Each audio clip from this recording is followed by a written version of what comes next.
இன்றைக்கி என்னென்னா, தே shawl behold him, அவர்கள் அவரை நோக்கி பார்ப்பார்கள். நோக்கியா என்ன இங்கனே நோக்குன அப்படின்னு மலையாளத்தில் சொல்கிறாங்களா? நோக்கு அப்படின்னா அப்படியே குறுகுறுன்னு உற்று பார்ப்பது, அதுதான் நோக்கு அப்படின்னு சொல்கிறாங்க. சாதாரணமாக தமிழில் பார்ப்பார்கள் அப்படின்னு சொல்லுவாங்க. பார்ப்பதுன்னா அப்படியே பார்த்துட்டு அப்படியே கேஷுவலாக பார்க்குறது. நோக்கு அப்படின்னா அப்படியே உற்று பார்ப்பது, அதான் நோக்கி பார்ப்பது. அப்படி தே ஷால் பிஹோல்ட் ஹிம். அப்படியே போகிற வழியில் இன்றைக்கி விட ரோட்டில் பரலோகம் செல்வதற்கு ஒரே வழி ஏசுன்னு ரோட்டில் நீட்டமாக கட்ட சவத்தில் எழுதி வச்சுருக்கான். நிறைய பேர் கேட்குறான், என்னத்தையும் எழுதி வச்சுருக்கா, ரோட்டில் இப்படி எழுதி வச்சுருக்கீங்களா, அப்படியே பரலோகம் போக போகிறீங்களா அப்படின்னு சொல்லி கேட்குறான். உள்ளபடி எல்லா மதங்களிலும் தமிழில் பின்பற்றுகிறவர்களானாலும் சரி, இந்து முறைப்படி வைணவம் சைவம் பின்பற்றுகிறவர்களாக இருந்தாலும் சரி, முஸ்லீம்ஸாக இருந்தாலும் சரி, எல்லோரும் என்ன பண்ணணும்? முக்தி அடைய வேண்டும், பேறு பெற வேண்டும், இறைவனடி சேர வேண்டும். இன்றைக்கி யாராவது இறந்துட்டாங்கன்னா என்ன சொல்கிறாங்க? இறைவனடி சேர்ந்தார் அப்படின்னு போடுறாங்களா? இறைவன் எங்கே இருக்கிறார்? பரலோகத்தில் இருக்கிறார் அப்படின்னு சொல்கிறாங்க. சிவன் கைலாசத்தில் இருக்கார் அப்படின்னு சொல்கிறாங்க. கைலாசம் என்பது பரலோகத்திற்கு சமம். கைலாச பதவி அடைந்தார் அப்படின்னு சொல்லி சொல்லுவாங்க இல்லையா? கேள்விப்பட்டிருக்கீங்களா? கைலாய பதவி அடைந்தார் அப்படி. இறந்த உடனே நம்ம இறைவனடி சேர வேண்டும் என்பது நிறைய பேருடைய. அதனால் ஆண்டவர் என்ன சொல்கிறாருன்னா, அவரை அடித்தவர்கள் அவரை நோக்கி பார்ப்பார்கள்னு இருக்கு. நீங்கள் எவ்வளோ பெரிய பணக்காரனாக இருந்தாலும் சரி, பூமியில் எவ்வளோ செல்வங்களை திரட்டிட்டாலும் சரி, அல்லது ஏழையாக இருந்தாலும் சரி, ஆண்டவருக்கு பிரியமானபடி நடந்தாலும் சரி, பிரியமானபடி நடக்கலைனாலும் சரி, நீங்கள் இறைவனை தேடியே ஆகணும். இதுதான் ரொம்ப சிக்கலான ஒரு விஷயம். நம்முடைய உலக அறிவினாலே நாம் தெரிந்து கொள்ள முடியாது. இயேசு கிறிஸ்து எப்பொழுது உங்களை தேர்ந்தெடுத்தார் என்றால், இந்த உலகம் உருவாவதற்கு முன்பே தேர்ந்தெடுத்திருக்கார். அப்போ அதுக்கு முன்னாடி நம்ம எங்கேயோ இருக்கோம் அப்படின்னா. இந்து மத நம்பிக்கை என்னென்னா, நாம் இறைவனை தேடும்போது இந்த உலக வாழ்க்கையை விட்டு நாம் இறைவனோடு சென்று இறைவனோடு நம்ம இருப்போம் அப்படின்னு ஒரு நம்பிக்கை இருக்குது. எல்லா மதங்களும் அதை சொல்லுது. அப்போ ஏற்கனவே இறைவனிடத்துலேருந்து நம்ம வந்தோம், இந்த உலக வாழ்க்கையில் தற்காலிகமான உலக வாழ்க்கையை வாழ்ந்து அப்படி போகிறோன்னு ஒரு நம்பிக்கை இருக்குது. இன்றைக்கி என்ன சொல்கிறாங்கன்னா, the accounts of Paul's conversion tell very little that parallels our salvation experience today. Paul நிறைய கடிதங்களை எழுதியிருக்கிறார். அவர் எழுதியிருக்கிற கடிதங்களில் எல்லாம் நம்முடைய ரட்சிப்பின் அனுபவத்தை, இன்றைக்கு நமக்கு இருக்கிற நம்முடைய ரட்சிப்பின் அனுபவத்திற்கு ஒத்த விஷயங்களை ரொம்ப கொஞ்சமாக தான் எழுதியிருக்கார்.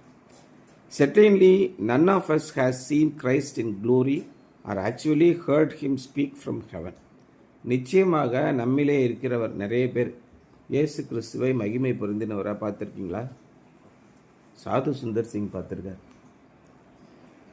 அதே மாதிரி அன்றைக்கி ஒரு முஸ்லீம் ஒருத்தர் பேசினார், இதில் அரபி கண்ட்ரிலேருந்து.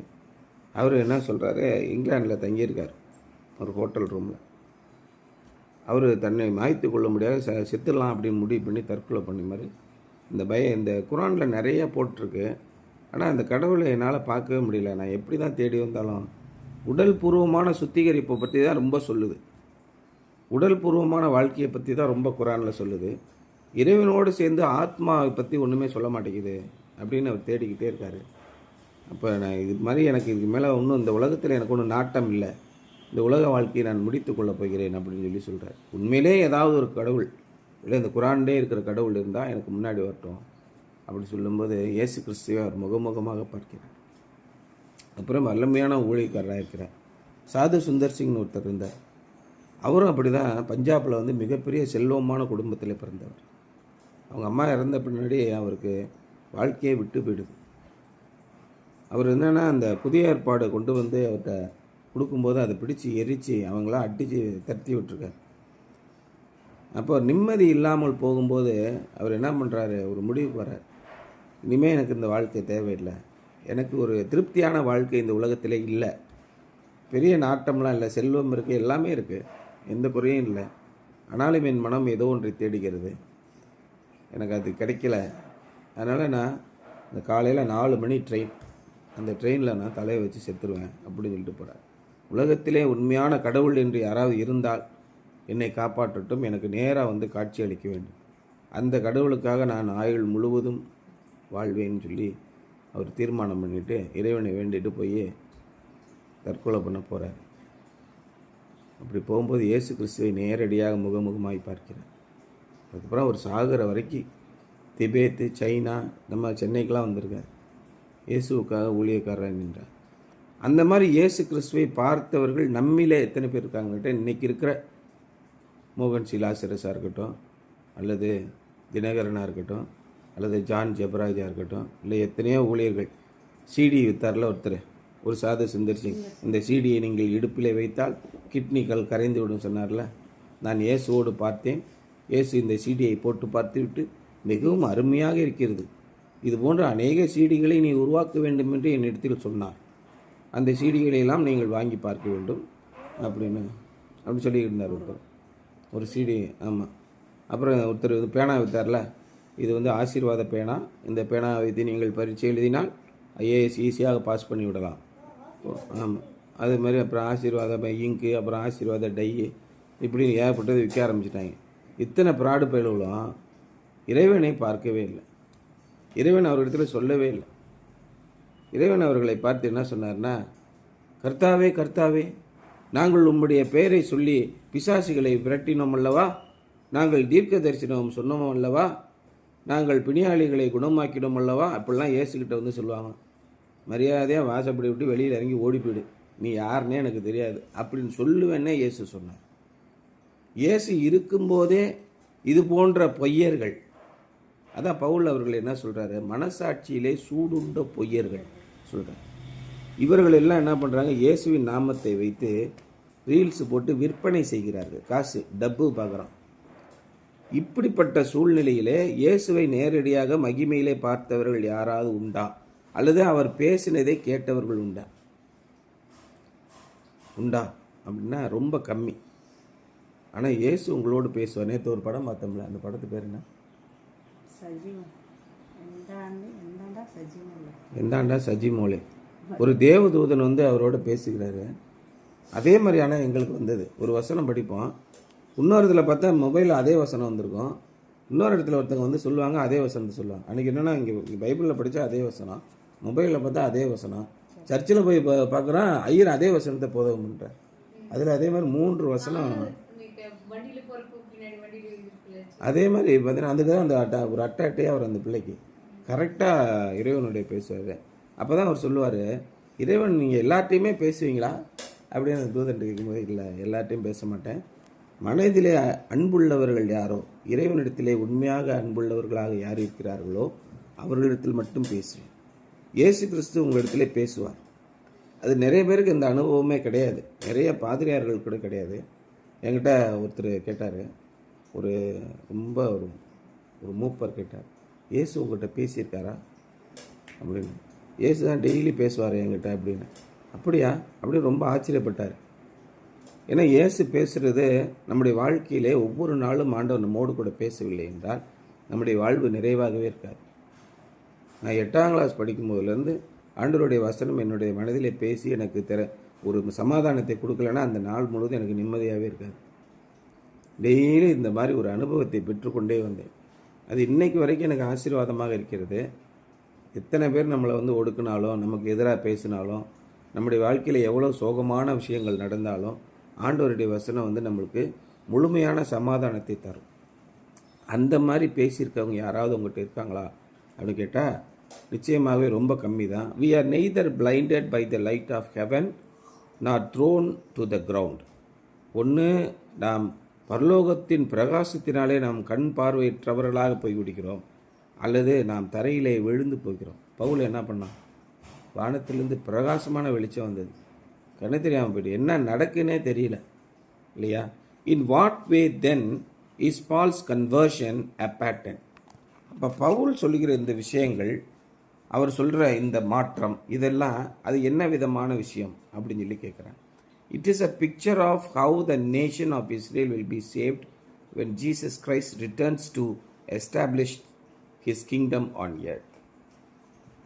இயேசு கிறிஸ்து தம்முடைய ராஜ்யத்தை இந்த பூமியிலே நிலைநாட்டுவதற்காக திரும்ப வரும்போது இஸ்ரவேல் தேசத்தை எவ்விதமாக மீட்டெடுப்பார் என்பது குறித்த ஒரு படம், ஒரு காட்சி. The nation Israel will see him as he returns, recognize him as the Messiah, repent and receive him. அப்படி இஸ்ரவேல் தேசம் இயேசு கிறிஸ்துவை பார்த்து அவர் திரும்ப வரும்போது அவரை மேசியாவாக உணர்ந்து கொண்டு மனம் திரும்பி அவரை ஏற்றுக்கொள்வார்கள். It will be an experience similar to that of Saul's Tarsus when he was on his way to Damascus to persecute Christians. இஸ்ரவேல் என்றால் என்ன? இஸ்ரவேல் மக்கள் என்றால் இன்னைக்கு இருக்கிற இஸ்ரவேல் தேசம் அல்ல. அதில் வெளிப்படுத்தின விசேஷத்தில் யோவானுக்கு அப்படியாக வெளிப்படுத்தப்பட்டது. ஆனால் நாம் எல்லாரும் தான் தேவனுடைய பிள்ளைகளாக இருக்கிறோம். இன்றைக்கி எத்தனை பேர் ஆண்டவருடைய நாமத்தை ஏற்றுக்கொள்கிறார்கள்? அஸ்திபாரங்களும் நிர்மூலமாகிறதே, நீதிமான் என்ன செய்வான் அப்படின்னு ஒரு வசனம். இஸ்ரவேல் தேசத்தில் இன்றைக்கி என்ன இருக்குது?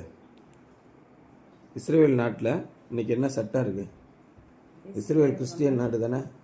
உலகத்தில் இருக்க அத்தனை கிறிஸ்தவ போதகர்களும் அத்தனை சிஸ்டர்களும் அத்தனை பாதிரியார்களும் அத்தனை சாமியார்களும் இஸ்ரவேல் தேசம்தான் தேவனுடைய தேசம் என்று சொல்கிறார்கள். இயேசு கிறிஸ்துவை பின்பற்றுகிற இவர்கள் சொல்கிற முட்டாள்தனம். இஸ்ரவேல் நாடு என்ன தெரியுமா சொல்லுது? இயேசுன்னு பேரை சொன்னால் 6 மாதம் செய். எவனாவது இயேசுவை பற்றி பேசுனா 6 மாதம் செய். இயேசு கிறிஸ்துவும் கிடையாது, இயேசு சாமியும் கிடையாது.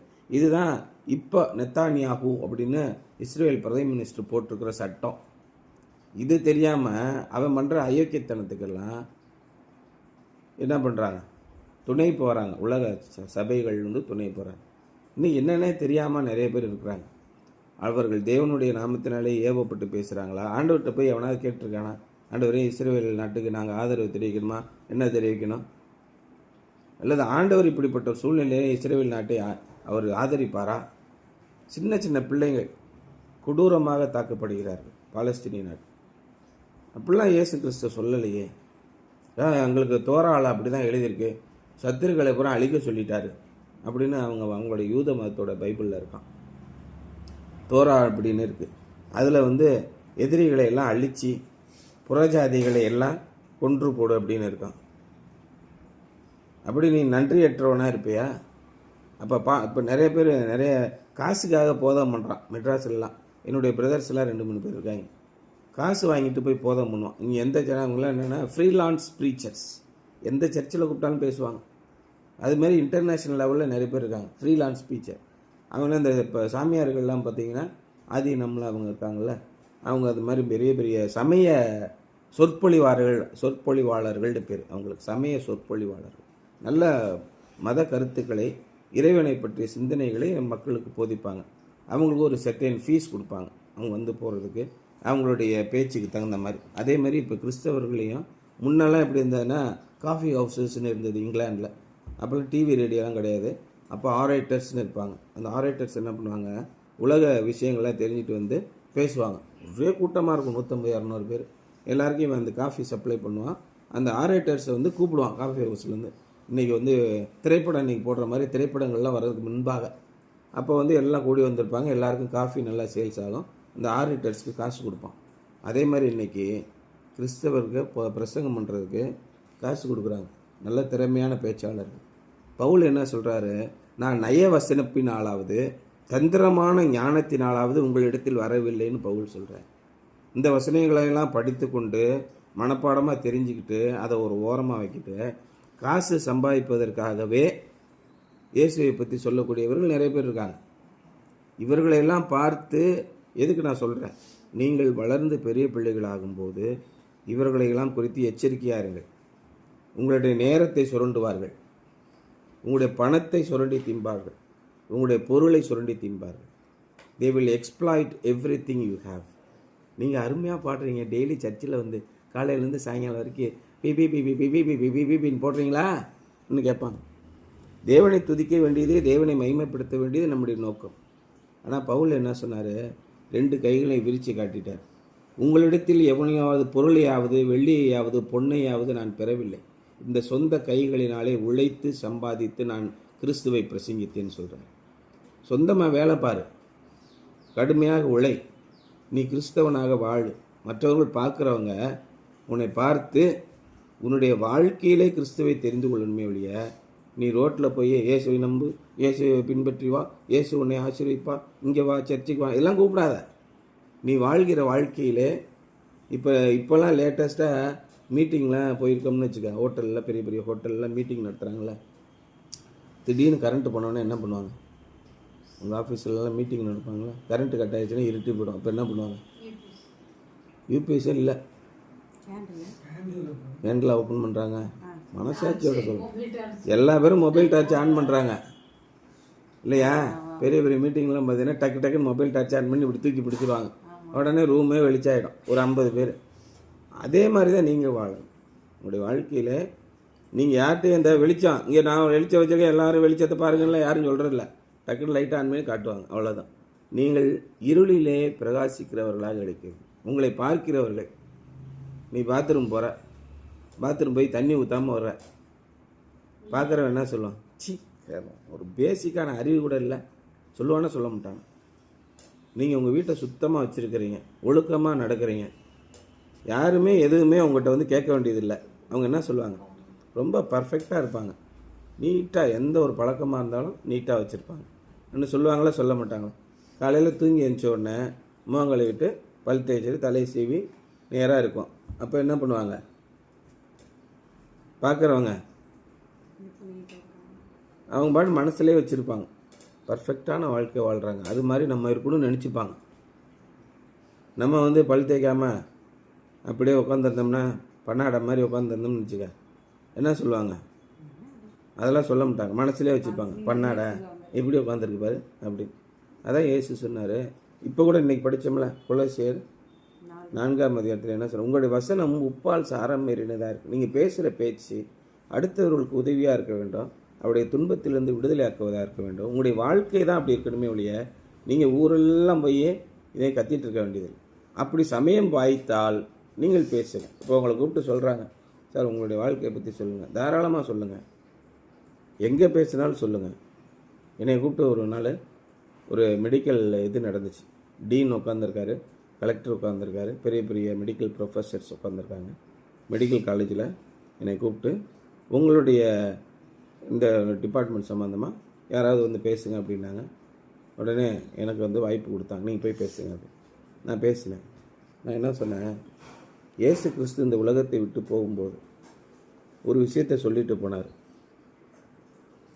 பார்வையற்றவர்களுக்கு பார்வை கொடுங்கள்னு சொல்லிட்டு போனார். அவர் சொன்ன விஷயத்தில் இது ஒரு முக்கியமான விஷயம். இயேசு கிறிஸ்துவின் பணியை செய்கிறவர்கள் அத்தனை பேரும் இங்கே உட்கார்ந்திருக்கிறீர்கள். நீங்கள் தான் இயேசு கிறிஸ்துவுக்கு உண்மையான சீடர்கள்.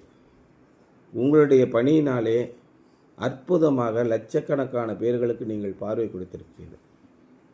உங்கள் பொற்பாதங்களை தொட்டு நான் வணங்குகிறேன் அப்படின்னு ஆரம்பித்து எல்லா விஷயத்தையும் சொல்லி முடித்தேன். என்னென்ன சாதனைகளெல்லாம் சொல்லி முடித்தேன்.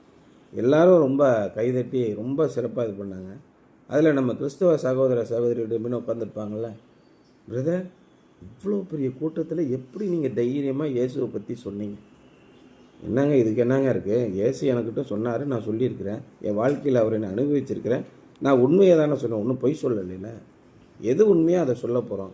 வாய்ப்பு கிடைச்சா நீங்கள் இயேசுவை பற்றி சொல்லுங்கள், வாய்ப்பு கிடைக்கலன்னா கம்முன்னு வாழ்ந்துட்டு போங்க. இதான் ஆண்டவர் சொல்கிறது. இப்படிப்பட்ட இயேசுவை உங்களிலே இருந்தால் அவர்கள் உங்களை நோக்கி பார்ப்பார்கள். இதான் இன்றைய சிந்தனை. எப்படி? they shall behold him. உங்களுடைய வாழ்க்கையிலே இயேசு இருக்கிறாரா?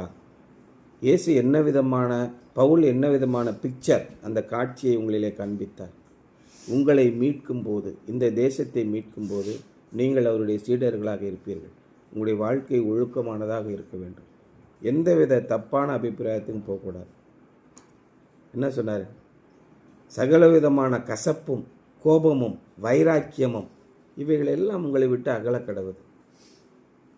அன்பு தான் நிலைக்கும். எந்த அவன் என்ன அப்படி சொல்லிட்டான், இவன் பெரியவனா, இவன் அதெல்லாம் விட்டுரு, அவ்வளோதான். நீ என்ன பெரியவனா யோசனை பண்ணிப்பார். உள்ளபடியே நமக்கு வந்து எதுக்குமே லாய்க்கு இல்லாதவன். அப்போ ஆண்டவரிடத்தில் நாம் முழுமையாக ஒப்படைத்து விட வேண்டும்.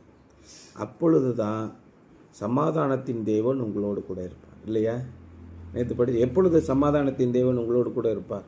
நம்முடைய வாழ்க்கையிலே சமாதானம் வேண்டும் என்றால் நீங்கள் எல்லாவற்றையும் தேவனுக்கு ஒப்படைத்து விடுங்கள், தேவனுடைய பிள்ளைகளாக வாழுங்கள். அப்பொழுது அவர்கள் உங்களிடத்திலே அவரை நோக்கி பார்ப்பார்கள், உங்களுடைய வாழ்க்கையிலே நோக்கி பார்ப்பார்கள். இன்றைக்கி ரெவலேஷன், வெளிப்படுத்தின விசேஷம் 1ஆம் அதிகாரம் 7ஆம் வசனம். Look, he is coming with the clouds and every eye will see him even those who pierce him, அவரை குத்தினவர்களும் அவரை நோக்கி பார்ப்பார்கள். அண்ட் மேகங்களுடனே வருகிறார், கண்கள் யாவும் அவரை காணும், அவரை குத்தினவர்களும் அவரை பார்ப்பார்கள். புலம்புவார்கள். அப்படியே ஆகும். இப்பொழுது சொல்லும் போதெல்லாம் உங்களுக்கு ஏலியும் கிண்டலுமா இருக்கும். ஏசு அப்படி என்னதான் சொல்லிட்டாரு? நேர்மையாக அவளை சொன்னார். விபசாரம் செய்யாதே, களவு செய்யாதே, பொய் சொல்லாதே, அசுத்தமான வாழ்க்கை வாழாதே, உண்மையை பேசு, சத்தியத்தை பேசு. இதுதான் சொன்னார். எல்லா மக்களும் அதான் சொல்லுவாங்க. எல்லா தாய்மார்களும் தங்களுடைய பிள்ளைகள் எடுத்து தான் சொல்லுவாங்க, அப்பா அசுத்தமானதை செய்யாதப்பா, அதெல்லாம் அடுக்காது, சாமிக்கு அடுக்காது, பொய் சொல்லாத, அது ஏன் அப்படி பொய் சொல்லிக்கிட்டு இருக்க, நல்லவனாயிரு, நேர்மையாக வாழு. நேர்மையாக வந்து கொஞ்சம் சங்கடம் வரதான் செய்யும், நல்லவனாக இருப்பான். இயேசு என்ன சொன்னாரோ அதை தான் எல்லா தாய்மார்களும் சொல்லுவாங்க. ஆனால் இந்த உலகத்திலே ஆசை வைக்கிறவர்கள் மட்டும்தான், மண், பொன், பொருள், இந்த மூன்றிலே ஆசை வைக்கிறவர்கள் யாரோ அவங்க மட்டும்தான் இவ்வாறான வழிகளை விட்டு விலகி போய் பண ஆசை உள்ளவர்களை என்ன பண்ணுறாங்க, தன்னை உடையவர்களின் உயிரை வாங்கும். அவர்கள் தங்களை தாங்களே உருவ குத்தி கொள்கிறார்கள். பொய்யான வழிகளை தேடி மாயமான வழிகளில் போய் நாசமாக போயிடுறாங்க. அவங்கெல்லாம் பார்த்து இயேசு வரும்போது, உங்களிடத்தில் இயேசுவை பார்க்கும்போது புலம்புவார்களாம், ஐயோ இது மாதிரியான ஒரு நல்ல வாழ்க்கையை நான் வாழாமல் போயிட்டேன்னு. அவங்க அன்னைக்கே இப்படி இருந்தாங்க, நான் பார்த்தேன், நான் பைத்தியக்காரங்கன்னு நினச்சேன், இப்போ பார்த்தேன்னா அவங்க தான் நல்லா இருக்காங்க அப்படின்னு. இது மாதிரி இயேசு கிறிஸ்துவை உங்களிடத்திலே பார்க்கிறார்களா என்பது தான் இன்றைய சிந்தனை. சரியா?